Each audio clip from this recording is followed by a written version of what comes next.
Students, actually मैं आप सबका दिल से धन्यवाद देती हूँ कि मुझे ये मौका मिला कि मैं आपके सामने कुछ अपने हॉस्पिटल से रिलेटेड, अपने जॉब से रिलेटेड कुछ चीज़ें आपको समझा सकूँ।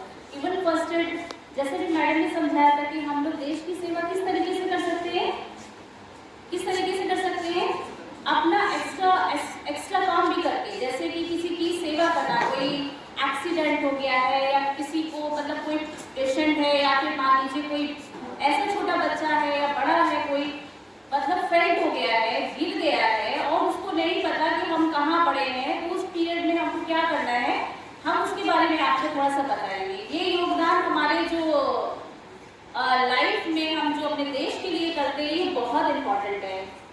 फर्स्ट एड का फुल फॉर्म हमको पता होना चाहिए। फर्स्ट एड का फुल फॉर्म क्या है? फर्स्ट का जो पहला अक्षर होता है एफ, उसका मतलब होता है फर्स्ट यानी कि प्रथम। सेकंड अक्षर होता है आई, जिसका मतलब होता है इन्वेस्टिगेशन यानी कि जांच। और इसके बाद आता है आर।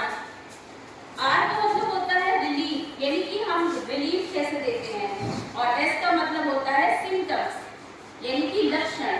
और टी का मतलब होता है ट्रीटमेंट यानी कि हम सिर्फ बच्चे को काटा है, इसके हाथ पे, इस हाथ पे काटा है, हमने देख लिया यहाँ पे कोई सिम्टम्स हमको नहीं दिख रहे हैं, ऐसे हमने इसको ऐसे रख के और इस बैंडेज की सहायता से इसको बांध देना है पूरा इस टाइप से, ताकि ये हिले डुले नहीं। जैसे पलंग है, तख्त है या फिर जमीन है, जब हमारे पास कोई दूसरा ऑप्शन नहीं होता है तो फिर हम जमीन पे भी लेटा के और मतलब सीपीआर दे सकते हैं। पीरियड में हमको बिल्कुल जस्ट ये जो हमारी चेस्ट है इसके पास ही बैठना है और घुटनों के बल बैठना है, बिल्कुल स्ट्रेट बैठना है और अपने हाथों को एम्बो बैग लगा के हाथ से प्रेस करते हैं।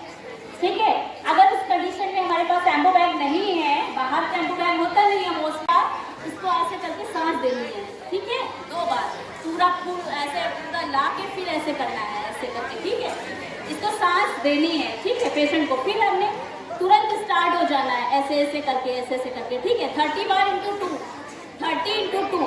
ठीक है, सबको पता चल गया। हमको 30 बार ऐसे करना है और 2 बार सांस देनी है इसमें। ठीक है कि ये हड्डी जो है ना, ये स्टेर्नम बोन का ये कहाँ से हिस्सा है, जो रिब्स को जोड़ता है बीच में, वो होता है स्टेर्नम बोन। इस स्टेर्नम बोन पे ही हमको अपना दबाव डालना है। ठीक है, हमने इस तरीके से हाथ को लॉक करके रखा और बिल्कुल स्ट्रेट, हाथ को फोल्ड नहीं करना है कोहनी से, किसी भी तरीके से यहाँ से फोल्ड नहीं होना चाहिए। हमने इसको स्ट्रेट रखना है और बस हमको सीपीआर ऐसे ऐसे करके स्टार्ट करना है। 30 बार हमको ऐसे करना है और बहुत जल्दी जल्दी करना है, धीमे से नहीं करना है, जल्दी जल्दी करना है। ठीक है, पास मान लीजिए ये पेशेंट है, ये गिर गया, अब हम इसके पास जाएंगे। पहले तो हम इसको नाम लेके बोलेंगे या फिर बोलेंगे हेलो, तुम्हें कुछ समझ में आ रहा है, क्या हुआ, नहीं बोल रहा है। फिर हम थोड़ा सा पास जाएंगे, देखेंगे उसके आसपास कुछ ऐसी चीज तो नहीं है, धारदार चीज तो नहीं है, कोई इलेक्ट्रिक वायर तो नहीं है कि जिससे उसको शॉक लगा हो। तो तुम्हें समझ में आ रहा है, सुन पा रहे हो तुम हमें, हेलो। जब वो कोई रिस्पॉन्स नहीं देगा तब हम उसकी चेक करेंगे एयरवे, ब्रीथिंग और सर्कुलेशन। और इसका टाइम हमारे पास बहुत कम होता है, हमको 5 से 10 सेकंड के अंदर पता होना चाहिए कि तीनों चीजें काम कर रही है कि नहीं। तो उसका तरीका क्या है?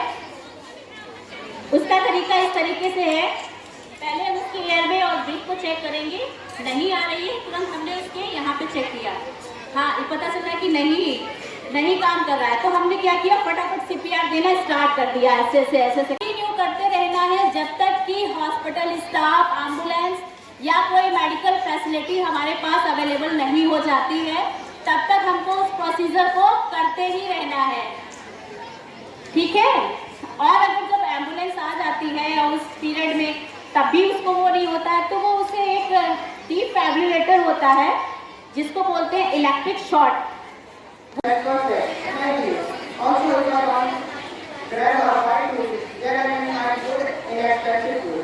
For cheap and delicious food, you should visit the local market on the other side of town. They have deals for as little as $4 and snacks for $1. Awesome.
Number दीजिए तो आपके पास कोई 4 नंबर का कोड आया वो बता दीजिए, तो गलती से पहुंच गया फोन आपके पास, है ना।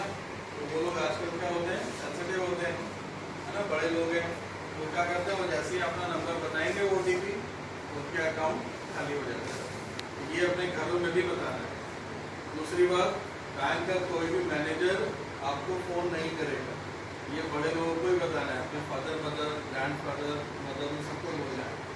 बैंक का कोई भी मैनेजर आपके घर फ़ोन नहीं करेगा कि आपका क्रेडिट कार्ड या डेबिट कार्ड खराब हो गया है या बंद हो गया है, या उसका पिन बताइए, या उसका OTP बताइए, या उसका CVV कोड बताइए। कोई भी मैनेजर नहीं फ़ोन करता। बैंक से अगर इस तरह का फ़ोन आ रहा है तो फ्रॉड है पूरी तरह से। आप चाहें तो उसी समय दूसरे फ़ोन से पता कर सकते हैं। आजकल ये स्कीम्स बहुत बुरी तरह चल रही है। ये रोज डिजिटल अरेस्ट चल रहा है। डिजिटल अरेस्ट सुना है किसी ने? डिजिटल अरेस्ट का मतलब है कि आपको अरेस्ट कर लिया डिजिटली, फोन कॉल करके। बताइए।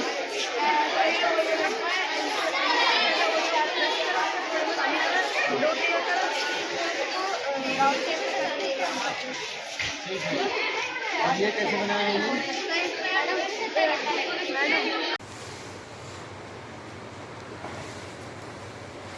जैसा कि आप सबको मालूम है ना, स्किल का हम लोग का स्किल इनिशिएटिव और डिजिटल इनिशिएटिव के हम लोग के लेक्चर्स चल रहे हैं।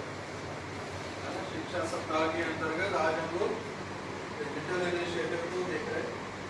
डिजिटल इनिशिएटिव में क्या है, जैसा हम लोग जानते हैं कि आजकल हम लोग AI को, आर्टिफिशियल इंटेलिजेंस को बहुत ज़्यादा यूज़ कर रहे हैं। ठीक है, ये हमारे लर्निंग में, हमारे एजुकेशन में हमारी हेल्प करता है। सुना होगा आजकल जितने भी सोशल मीडिया के प्लेटफॉर्म्स हैं, ठीक है, हमारे अपने वर्कबुक्स हैं, जो भी हम लोग काम कर रहे हैं, जितने भी सब्जेक्ट हम लोग पढ़ रहे हैं, उस समय AI को इंक्लूड किया गया। क्यों इंक्लूड किया गया? क्योंकि इससे हमको बहुत सारे फायदे मिलते हैं। अभी तक क्या था कि आपको हर एक टॉपिक्स को सर्च करने के लिए बार बार हम लोग को ब्राउज़र की हेल्प लेनी पड़ती थी। अब क्या है कि हम लोग के जो टॉपिक्स हैं वो ऑटोमेटिकली रिलेट हो जाते हैं हमारे AI से। अगर हम कुछ भी पढ़ रहे हैं, साइंस का कोई टॉपिक है, मैथ्स का कोई टॉपिक है, या अपने कंप्यूटर्स का कोई टॉपिक है, तो वो ऑटोमेटिकली रिलेट होता है ना।